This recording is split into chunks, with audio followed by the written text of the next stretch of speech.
ইসলামের চতুর্থ খলিফা ও নবীজি সাল্লাল্লাহু আলাইহি সাল্লামের জামাতা হযরত আলী রাদিয়াল্লাহু তাআলা আনহু-এর জীবনী।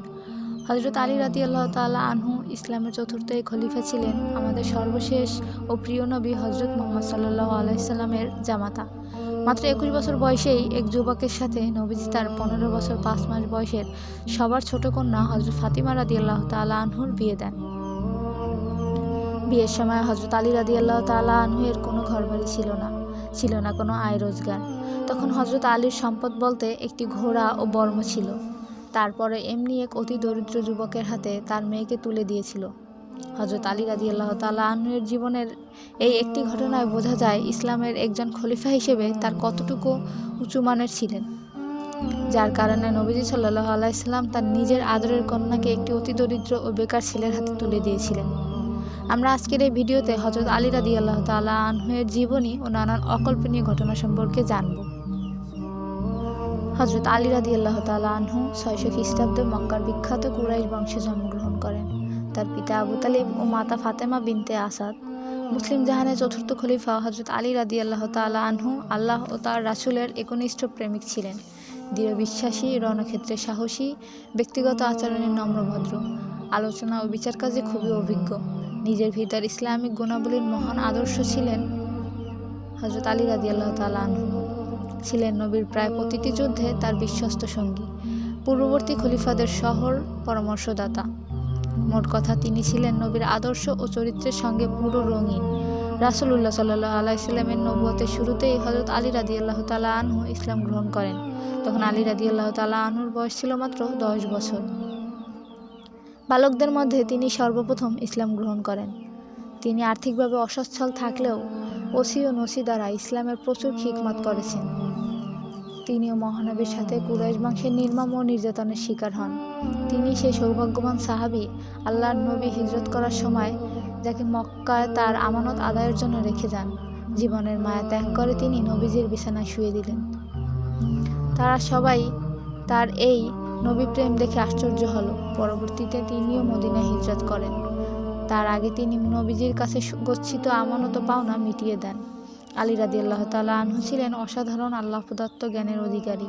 স্মৃতিশক্তি ও জ্ঞান গরিমায় ভরপুর ছিলেন এই নবী জামাতা। কুরআন, হাদিস, কাব্য, দর্শন ও আইনশাস্ত্রে ছিল তার সার্বিক বিচরণ।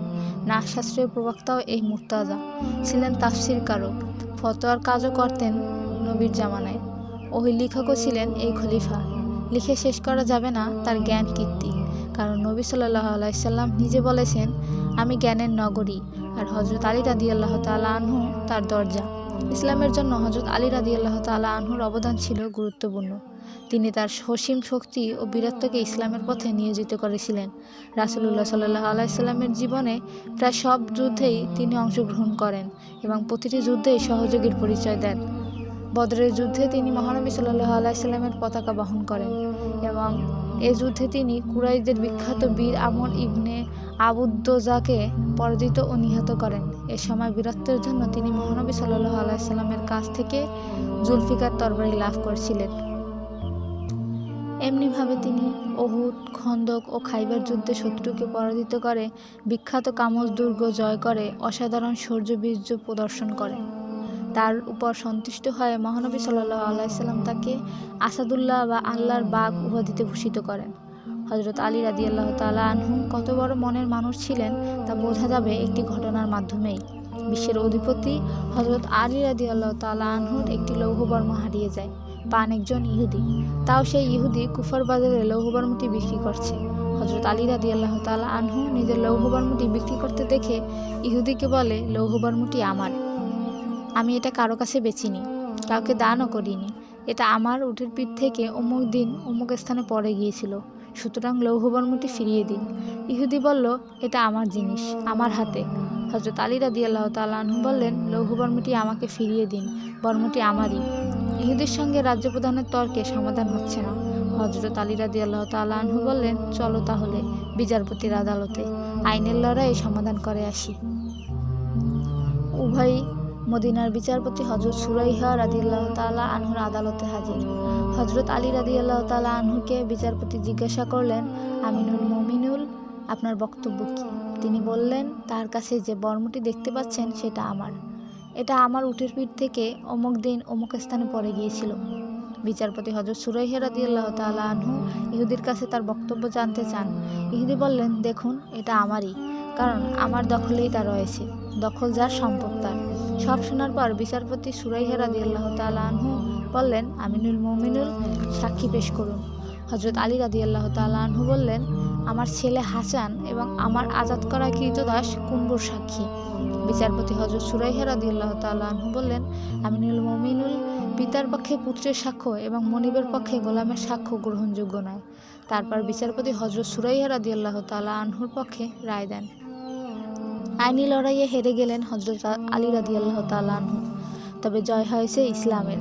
রায় শুনে সেদিন এই ইহুদি বলেছিলেন, আমিনুল মুমিনুল, আমাকে আদালতে নিয়ে এলেন, আদালতে আপনার বিপক্ষে রায় দিল, অথচ আপনি রাষ্ট্রপ্রধান। 22 লক্ষ মাইল বর্গের মুসলিম বিশ্বের অধিপতি আমি সাক্ষ্য দিচ্ছি, ইসলাম সত্য ধর্ম। আমাকে এই সত্য ধর্মের কালিমা পড়িয়ে দিন। আমি সাক্ষ্য দিচ্ছি আল্লাহ ছাড়া কোনো মাবুদ নেই এবং হযরত মুহাম্মদ সাল্লাল্লাহু আলাইহি সাল্লাম আল্লাহর বান্দা ও রাসূল। আমিনুল মুমিনুল, এই লৌহ বর্মটি আপনার। রাতের অন্ধকারে পড়ে গিয়েছিল। খলিফা হিসেবে তিনি এমনি একজন নেতা ছিলেন, অতি সাধারণ জীবনযাপন করতেন। আলী রাদিয়াল্লাহু তাআলা আনহুর বিয়ের ঘটনাও সত্যি অবাক করার মতো। রাসূলুল্লাহ সাল্লাল্লাহু আলাইহি সাল্লামের ওরসে বিবি খাদিজার গর্ভে ষষ্ঠ ও সর্বকনিষ্ঠ সন্তান হযরত ফাতেমা জহরা রাদিয়াল্লাহু তাআলা আনহু নবুয়তের 5 বছর পূর্বে এবং রাসূলুল্লাহ সাল্লাল্লাহু আলাইহি সাল্লামের জীবনের 35 বছর বয়সে তিনি জন্মগ্রহণ করেন। ফাতেমা জোহরাকে আবু তালেবের পুত্র হযরত আলী রাদিয়াল্লাহু তাআলা আনহু এর সাথে বিয়ে দেওয়া হয়।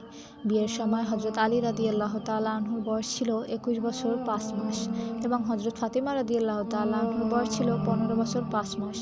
একমাত্র ইব্রাহিম ছাড়া রাসূলুল্লাহ সাল্লাল্লাহু আলাইহি সাল্লামের সব কয়টি সন্তানই নবুয়ত লাভের পূর্বে জন্মগ্রহণ করেন এবং এক হাদিসে বর্ণনা মতে কুরআনের সূরা আল ইমরানের 42 নম্বর আয়াতে তাফসীরে রাসূলুল্লাহ সাল্লাল্লাহু আলাইহি সাল্লাম হযরত ফাতেমা জোহরা রাদিয়াল্লাহু তাআলা আনহুকে হযরত ঈসা আলাইহিস সালাম এর মাতা হযরত মারিয়াম এর প্রশংসার সাথে সম্পর্কযুক্ত করেছেন। মহানবী সাল্লাল্লাহু আলাইহি সাল্লামের সাহাবীদের উদ্দেশ্যে বলেন, আল্লাহর আদেশে আমি ফাতেমার সাথে হযরত আলী রাদিয়াল্লাহু তাআলা আনহুর বিয়ে দিচ্ছি এবং তাদের বিয়ের মোহরানা বাবদ ধার্য করেছি 400 মিশকল রৌপ্য।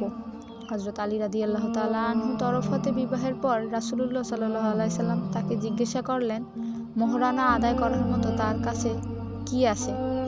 হযরত আলী রাদিয়াল্লাহু তাআলা উত্তরে বললেন, একটি মাত্র ঘোড়া ও একটি বর্ম, যুদ্ধের জন্য ব্যবহৃত লোহার পোশাক রয়েছে। নবীজি বললেন, তুমি বর্মটি বিক্রি করো, মোহরানা খরচ সংগ্রহ করো।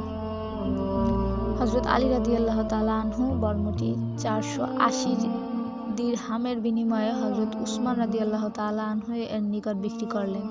রাসূলুল্লাহ সাল্লাল্লাহু আলাইহি সাল্লাম অর্থ দিয়ে হযরত বেলালকে বাজারে পাঠালেন যেন কিছু সুগন্ধি কিনে আনা হয়। বেলাল সুগন্ধি নিয়ে আসলেন। তারপর রাসূলুল্লাহ সাল্লাল্লাহু আলাইহি সাল্লাম হযরত আলী রাদিয়াল্লাহু তাআলা আনহু ও ফাতেমাকে অত্যন্ত অনাড়ম্বরভাবে বিয়ে দিলেন। কন্যা বিদায়ের সময় হযরত সাল্লাল্লাহু আলাইহি সাল্লাম একটি খাটিয়া, বিছানা, একটি আটা বিশাল চাটরি এবং পানি তোলার একটি মশক উপঢৌকন দিয়েছিলেন, যে সমস্ত জিনিসগুলো মা ফাতেমার মৃত্যু পর্যন্ত তার সাথে ছিল। বিবাহের পূর্ব পর্যন্ত হযরত আলী রাদিয়াল্লাহু তাআলা আনহুর কোনো বাড়ি ছিল না। তিনি রাসূলুল্লাহ সাল্লাল্লাহু আলাইহি সাল্লামের সংসারেই থাকতেন। বিবাহের পর মা ফাতেমাকে নিয়ে বাস করার জন্য যখন বাড়ির প্রয়োজনীয়তা দেখা দিল, তখন হারেস বিন নোমান আনসারী তাদের বাস করার মতো একটি বাড়ি দিলেন। হযরত আলী রাদিয়াল্লাহু তাআলা আনহু হযরত ফাতেমা রাদিয়াল্লাহু তাআলা আনহুকে নিয়ে বাড়িতে উঠে আসলেন এবং বসবাস করতে লাগলেন। রাসূলের আকরাম সাল্লাল্লাহু আলাইহি সাল্লামের কন্যার জানাজায় কয়েকজন পারিবারিক সদস্য উপস্থিত ছিলেন। কিছু সংখ্যক ঐতিহাসিক মনে করেন হযরত ফাতেমা রাদিয়াল্লাহু তাআলা আনহুকে তার নিজ ঘরে সমাহিত করা হয়, যে অংশটি মসজিদে নববীর অন্তর্ভুক্ত। হযরত ফাতেমা রাদিয়াল্লাহু তাআলা আনহুর মৃত্যুর পর হযরত আলী রাদিয়াল্লাহু তাআলা আনহু দ্বিতীয় বিবাহ বন্ধনে আবদ্ধ হন এবং ওই সংসারে জন্ম নেয় মুহাম্মদ ইবনে আল খলিফা সহ আরও কয়েকজন। বনে মুলজাম কুফায় এসেছিল নিহত খারেজি নেতাদের হত্যার প্রতিশোধে হযরত আলী রাদিয়াল্লাহু তাআলা আনহুকে হত্যার উদ্দেশ্যে। এদিকে সে কুত্তাম নামের এক মহিলাকে বিয়ে করতে চায়। মহিলাটি বিবাহের শর্ত হিসেবে 3000 দিনার একটি কুঁড়ে ঘর, একজন পুরুষ দাস এবং হযরত আলী রাদিয়াল্লাহু তাআলা আনহুর মৃত্যু দাবি করে। কুত্তাম আগে থেকেই হযরত আলী রাদিয়াল্লাহু তাআলা আনহুর প্রতি প্রতিশোধ প্রবণ ছিলেন, কারণ তার সৈন্যবাহিনী নরওয়ানের যুদ্ধে কুত্তামের ভাই এবং পিতাকে হত্যা করে। 661 খ্রিস্টাব্দের দিনটি ছিল 17 বা 19 রমজান শুক্রবার। হযরত আলী রাদিয়াল্লাহু তাআলা আনহু ফজরের নামাজের উদ্দেশ্যে কুফা শাহী মসজিদের উদ্দেশ্যে বের হলে ওত পেতে থাকা ইবনে মুলজাম বিষমাখা তলোয়ার দিয়ে তার মাথায় আঘাত করেন। মুলজিমের সঙ্গী ওরদোয়ান ঘটনাস্থান হতে পালিয়ে তার বাড়িতে চলে যায় এবং সেখানে গিয়ে হযরত আলী রাদিয়াল্লাহু তাআলা আনহুকে হত্যার দায় স্বীকার করে আশ্রয় চাইলে ওরদোয়ানের এক আত্মীয় ক্ষিপ্ত হয়ে তাকে হত্যা করে। পরে ইবনে মুলজামকে আটক করা হয়। হযরত ওমর রাদিয়াল্লাহু তাআলা আনহু, হযরত ওসমান রাদিয়াল্লাহু তাআলা আনহুর পর হযরত আলী রাদিয়াল্লাহু তাআলা আনহু খলিফা হিসেবে হত্যাকাণ্ডের শিকার হন। তার বয়স ছিল 61 বছর। হযরত হাসান ইবনে হযরত আলী রাদিয়াল্লাহু তাআলা আনহুর জানাজায় ইমামতি করেন এবং কুফা জামে মসজিদের পাশেই তাকে দাফন করা হয়। সরলতা ও আত্মত্যাগের প্রতীক ছিলেন হযরত আলী রাদিয়াল্লাহু তাআলা আনহু।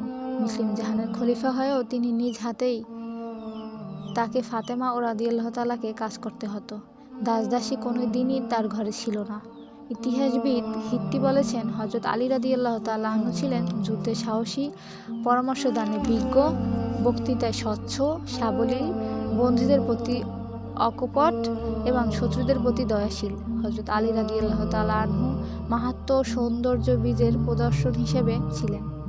মাসুদি বলেন, আল্লাহকে যে গুণাবলী দ্বারা ভূষিত করেন তাহার পূর্ববর্তী ও পরবর্তী একমাত্র রাসূলে কারীম ছাড়া অন্য কারো মধ্যে আমরা খুঁজিয়া পাইব না।